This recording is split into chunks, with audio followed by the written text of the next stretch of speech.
Hi everyone, my name is Nia, and in today's video we will be talking about the Peace Corps.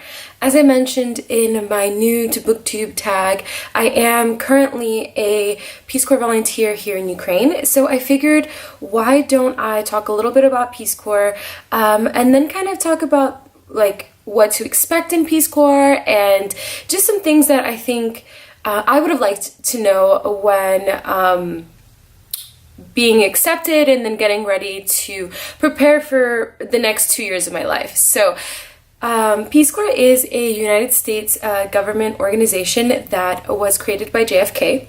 Basically, what the organization does is they send volunteers to participating countries. So the way that a country can get volunteers is basically they ask for Peace Corps to come to their country, and then they say what type of volunteers that they're interested in. In Peace Corps, there's 5 different tracks. There's youth development, community development, teaching English as a second language, which everyone calls TEFL, agricultural development, and health. And so the countries themselves look at their need for trained professionals and look at those 5 sectors and search for the sectors that they think that they need. So for example, here in Ukraine, we only have 3 sectors. We have teaching English as a second language, youth development, and economic development, or community development. That's all that we have here in Ukraine, whereas in other countries, sometimes they have all 5, sometimes they have a variant of the 5, and it all depends on that country's particular needs for trained individuals. So the 3 goals are not only to provide that host country with the need for trained individuals, but also for the volunteers to teach host nationals about America and about American culture, and through peace and friendship, and Americans teach, the volunteers teach Americans back at home about host country nationals, again, through peace and friendship. And so basically it's an organization, in some degree is a diplomatic organization where we are the front lines of friendship for many of these countries and in these smaller communities, because you might be the only volunteer or the only American that your host community has ever met. And so for them, you are the representative of America. And it's important to not only show host country nationals what America is like, but also to show people back at home what your host country is like as well. So that's just a brief overview. I kind of wanted to make this video more tailored towards people who have been accepted. And so first, for those of you who have received your invitation, congratulations! To get this far is so hard. Peace Corps is a very competitive process, and I'm so proud of you, so congratulations. So you might be wondering what's next. Well, obviously if you read your letter of invitation, you know that you have to go through a medical clearing and a legal clearing as well. Or clearance, I'm sorry. And so basically, this process is, I feel like, the most stressful because you go into your portal and you get all of these documents that you must complete. And I don't know if you're in the same situation that I was, but I was working a full-time job, so it can be a little bit hard to do everything that they're asking you to do. And so one of my tips is to really look through all of the papers and decide what can be done where. So before you make your appointment with the PCP, or kind of after you make your appointment with the PCP, really getting all of those papers together, all of the ones that your PCP needs to sign, getting it all together and doing it all in one piece, because making multiple appointments, especially if you're working full-time like I was, it's really difficult and harder to do. The second thing is look for travel clinics, or you can even get certain type of shots at CVS. So really just comparing and contrasting. It's really important to understand that, unfortunately, when getting the medical clearance, it is kind of an expensive process, unfortunately, especially if you have to do additional work that Peace Corps won't cover. But for the shots and stuff, sometimes I know when I was doing mine, they had a yellow fever shot, and that had you can get reimbursed for that if you submitted the paperwork. And so just kind of looking out for those, which ones can be reimbursed, which ones cannot, because you want to make sure that you have everything put together so you can get reimbursed for that, because you need those coins, you know? The second thing that I wanted to talk about was how do you get ready for something like this? How do you get ready to basically leave all of your friends, all of your family, to go on this pursuit of your dreams? And I remember being so scared and just like every free moment that I had really scouring the internet and trying to find as much information as possible. And, you know, if you're watching this video, you're doing the same thing I was, which I totally get. But one thing that I think is really important is enjoying the time with your friends and your family that you have at home. Because once you move here, it's different. It's harder, you know. Thank God for technology. Like, I mean, granted, every country is different and every community is different. So I know some volunteers that don't have internet or don't have running water or things like that. And so these are potential things that you might have as well. But also, because we live in a more globalized world, like I know, for example, for those of us that don't have Wi-Fi, we can get data plans with unlimited data, at least here in Ukraine. And so it kind of makes that burden of internet not really a big issue for some of us anymore, you know?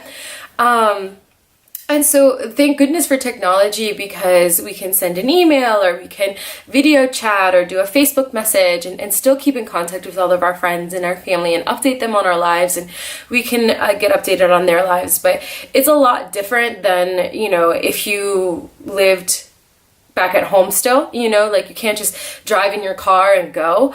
Because it's a different life, and I really want you to really enjoy the time that you have with your friends and family, because it's going to be a while probably since you see them again, because I know at least here in Ukraine it's a minimum of 6 months before you can even travel abroad. So it's like 3 months of training and then 3 months here at site before you can leave. So it'll at least be 6 months before you can see your loved ones again, so like in person.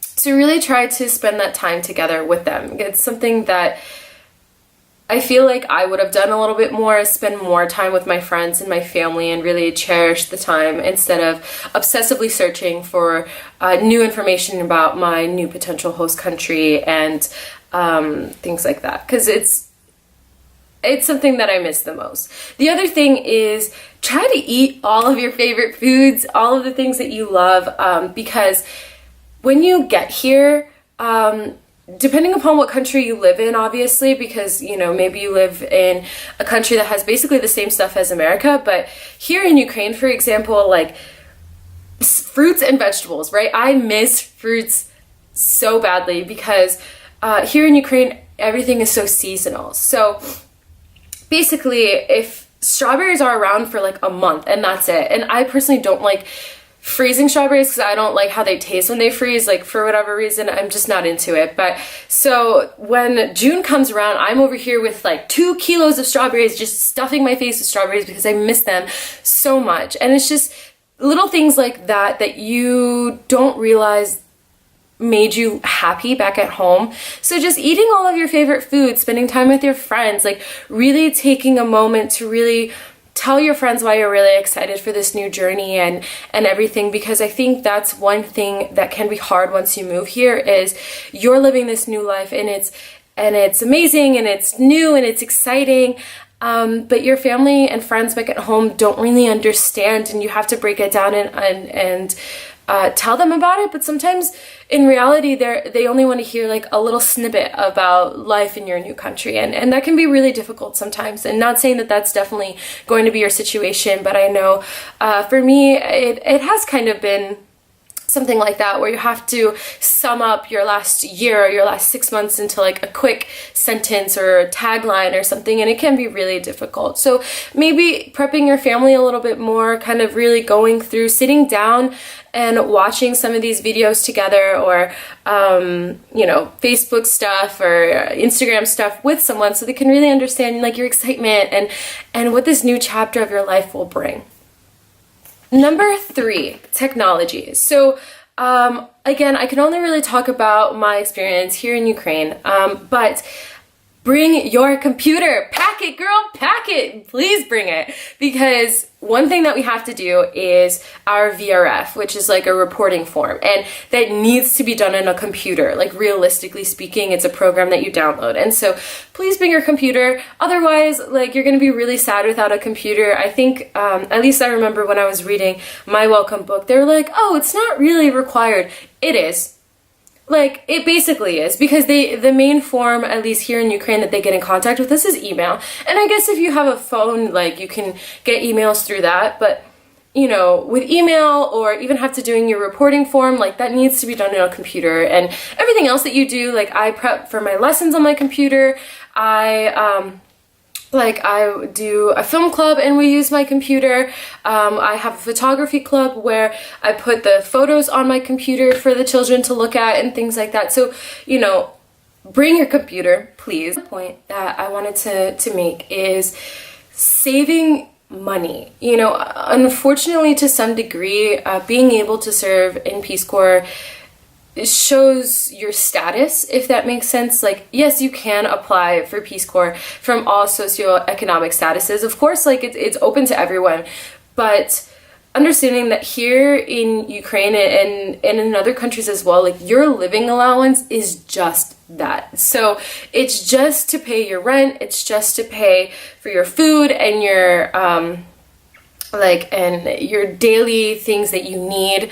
Like, I know for here in Ukraine, like, I can barely afford to buy a new pair of jeans with my, like, living allowance, because clothing here in Ukraine is just so expensive. Or a new pair of shoes, God forbid any of my shoes break. I honestly can't afford to replace them with my living allowance, just because shoes are also just very, very expensive here. So, unfortunately, I would really recommend saving up as much money as you can in order to come here. And I'm not saying that I use my personal funds, like, all the time, like, in my daily life here, because I don't, and I don't recommend that you do, because part of the living allowance is, that's what, you know, your counterparts get. Like, that's how much people in your community earn, and they live just fine. It's just a matter of learning how to live the same lifestyle that they do, learning how to take however much money you get, and promise you it's not a lot, and survive, right? And use it to really just survive. It really is the bare bones. But if you want to, let's say, like, go on vacation, you know, we have vacation days. Like, Peace Corps is very generous with the amount of vacation days that we get. It's 24 a year, I believe. And if you wanted to go somewhere, like, for example, I went to Greece, Montenegro, and London, and I used those vacation days, but I can't use my living allowance to do that. That has to come from personal funds. There's no way I would be able to ever afford it that way. So saving your money, especially if you want to go on trips out of country, but also in country. Like, I don't know about other countries, you know, I can only speak about my experience again from Ukraine. If I want to go and see another state, or oblast as they're called here, and I want to spend the night there, I either have to pay for a hotel or see if a volunteer can host me. And, you know, volunteers are very kind and sweet, and they will usually let you stay with them. But sometimes you just want to go and be by yourself, or have, you know, you time, or if you have a boyfriend or a girlfriend, meeting up with your boyfriend or your girlfriend, or just spending time with your friends that you don't get to see and meeting up together.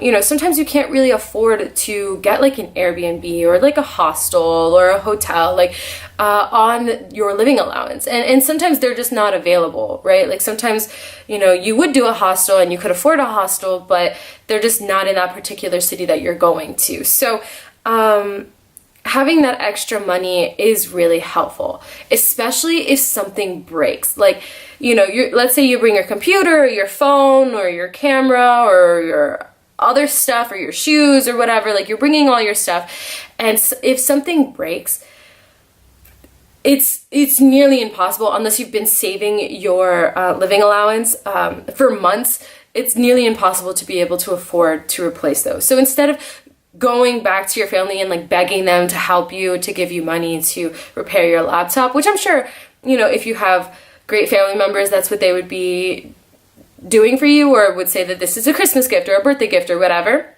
But you know, that's something that I never wanted to do to my family. I never wanted to put that pressure on my family. This is something that I chose to do, something that I felt I really needed to do, and I wanted to follow my dreams and my passions. And I didn't want to go back to my family and be like, hey, I need your help and I need money. So I did try to save as much as possible. It was an advice that another volunteer gave me, and honestly, I think that it is truly one of the best things that I've ever done, was come here with money to spend. And I know that that sounds bad because, again, I'm not spending it on a daily basis. I'm not even touching it on a daily basis whatsoever. But you know, like for example, like I needed new shoes. My shoes were completely destroyed, and I had to use my personal funds to buy new shoes because I just could not afford them here on my budget. So keeping those things in mind and really trying to have that little safety net for yourself, I think, is the biggest piece of advice that I would give a new volunteer, for sure. You never know how that will help you, even just here in your service, or even just if you want to travel abroad. I promise you, it's a really good piece of advice. The next thing that I wanted to talk about was PST. So boom, you've got your invite, boom, you're medically cleared, boom, you're legally cleared. Like, you're basically ready to go, and that's so great. So like, you just found out where you're gonna go for your pre-departure orientation. You know, I left from Washington, D.C. I know some other people leave from Philly or Miami, I think the other option is. So wherever you're leaving from, you're figuring out how you're gonna get there. And then you're just really getting ready for this new chapter and starting this new chapter. So the first thing that you'll do when you get in a country is you're going to go straight into your training, so your pre-service training. And that, I believe, varies for every country, but is around 3 months. And there is really great because it's like you get introduced to this new country that you're going to be living in, and you're going to be figuring out how to navigate the world. It's kind of like you're a baby chicken, and everyone is just kind of like the adult chickens, like trying to help you navigate, because it's just, especially if there's a language barrier, it can be really scary and really intimidating. And I know, like, for example, here in Ukraine, what they do is they put us into little clusters, and there's a group of you. So my group was about 5, and it was 5 of us together, and we lived in the same community, and then we trained together for about 3 months. So it was great because we went from this huge group. My group was about 77 volunteers. We went from that huge group to then into our smaller groups, and then would have our smaller groups, but then meet into like bigger track-focused groups every once in a while, and then go back to our smaller groups. And so it was a really great way to not only like make friends, but also to learn about your new country and do it in a safe way where there's a few of you and you're not really completely by yourself. And so that can be really exciting, but also very scary at the same time, because it's just, you're always surrounded by people and it's a very busy time. So kind of learning the balance between doing all the work that you need to do and having that time for yourself, and also integrating into your community, because it's a balance. And it's a lot of work, but it'll be great and it'll be fun. And it is, I think, a really great and important aspect to service, especially if you have to learn a new language. For example, here in Ukraine, we have to learn Ukrainian, and there's very, very few volunteers who come in knowing Ukrainian. Like, some people do have a Russian background, which is awesome and fantastic and helpful, but some of us, like, have never seen the alphabet, have never done anything, and we have to figure out how to learn how to speak this new language. And language is a very important part of service. And I think that's one thing, is really trying to really think about how you're going to learn this new language, identifying your strengths for learning languages. For example, for me, like, I can't read really at all. Like, I can read menus or signs or basic things, but I can't read like a book in Ukrainian, for example. But my strength is speaking and listening. I can speak to people, I can understand what they're saying to me, and if I need to read something, I could always ask someone to read it to me. that's just where my strengths are, is communication. Some people have different strengths, and really kind of identifying what language learner you are, or just a learner in general, and that'll really help you during PST, but then also throughout your service, because language is a continual process, especially if you're going to a country to a language that you have no idea what it is, or like you've never heard it before, you don't know that language at all.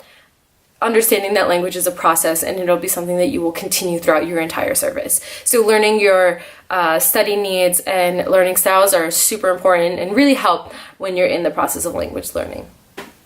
The next point that I want to bring up is packing. I think I'll make a specific video for packing, specifically targeted more towards Ukraine, because that's where I live and I feel like that's where my information would be more valuable. But it's hard packing. Like, you get 2 suitcases, 50-pound limits, and that's it. So really pack strategically. And the best thing that I could really say to you is look at your closet and look at the things that you love, like your favorite options, your favorite clothes, the clothes that you know that you'll wear, and bring those. Because when you're having a bad day, or when you just, want to look cute, having that clothes or like that piece of clothing that really just makes you feel the most like yourself really does something, and really does help your mood, and really can help make a bad day into like an okay day. And every country is different. Like I said, like I know here in Ukraine, there's more of a focus on how you dress and what you look like. Here in Ukraine, like looking presentable is so very important here in this culture. So it's a little bit different for every country. I know some volunteers didn't bring enough like nice looking clothes, so they had to go out and buy things here, which is again going back into the money thing. If you don't have money from home with a living allowance, it's just really hard to be able to do that. Like maybe you can buy 1 item of clothing or 2 items of clothing, but not really, it's really hard to do. So bring your favorite items of clothes, bring some professional clothes for sure, because I'm sure you're going to have to wear them at some point. But just look at your things and really think, what are the things that I don't think I could live without for 2 years? Like, what are like my go-to items? What are the things that I at least touch every day, or like my favorite items every week? And bring those, because that's what's so very important and can make you feel like you're back at home. So, last thing that I want to say is about sites, which is where you're going to live for the next 2 years. You do have a little bit of control over where you're going to be in regards to country, but that's all of the control that you have. If it's the same in other countries as it is in Ukraine, where you can state your preferences, like let's say, oh, I want to live in a big city, or like I want to live near the beach, but that's what they are. They're just preferences, and they're not seriously considered. Because at the end of the day, one of the goals is you are willing to serve wherever you are placed. And that's the reality of the situation. Your preferences are your preferences, but they don't really take it too much into consideration. And so are you ready to live in a small community? Like, yeah, you might, let's say your dream country was Thailand and you're getting ready to go to Thailand, but are you okay with living in a small village, let's say in mainland Thailand, even though you want to live near the beach? Like, can you still serve there? Can you still be there? And I think these are important dialogues to have with yourself, because Peace Corps is not for everyone, and some people do ET, and that's the reality of the situation, because they're not happy with their site, or they're just not happy in country in general. But I think if you can start prepping yourself now, you have better ability for success. I think a lot of countries are moving away from bigger cities and placing volunteers in smaller towns and villages, because those are the areas that really, really need our help. They don't have the same access or quality of education that the cities do. They don't have the same opportunities that the cities do. People in villages, maybe they don't think that they can go to university in a city because they think it's unobtainable, or whatever the case may be. And it's our jobs to show them that there is opportunities, and that we can bring them the training opportunities, the knowledge, so that they can be more successful with their future. And I think if you prep for yourself that you're going to live in a small community, then from there you're just going up, right? Like you pick, maybe you want a small community, maybe you want a village, and that's great. Like I currently live in a village, and village life is great and has so many pluses, but also does have a few minuses as well. Same thing with cities. Cities have a lot of pluses, but do have some minuses as well, you know? And so understanding the pros and cons to every situation, but I would prep yourself for living in a village, maybe living somewhere remote, because you don't know, like maybe the closest volunteer to you is an hour away. Or maybe if you're in a large country like I am here in Ukraine, going to the capital is 12 hours away by train. It's far. Going to the other side of Ukraine is literally 20 hours away from me. And I live on the western side, closer towards Poland. And so understanding, like, after PST, you're just like, whoa, yeah, this is great with all my friends. This is dope, like fantastic. But then once you go to site, you might be the only volunteer in your community. You might be the only volunteer in an hour radius, in a 2-hour radius, in a 3-hour radius, in a 4-hour radius. Whatever the radius might be, you might be the only person.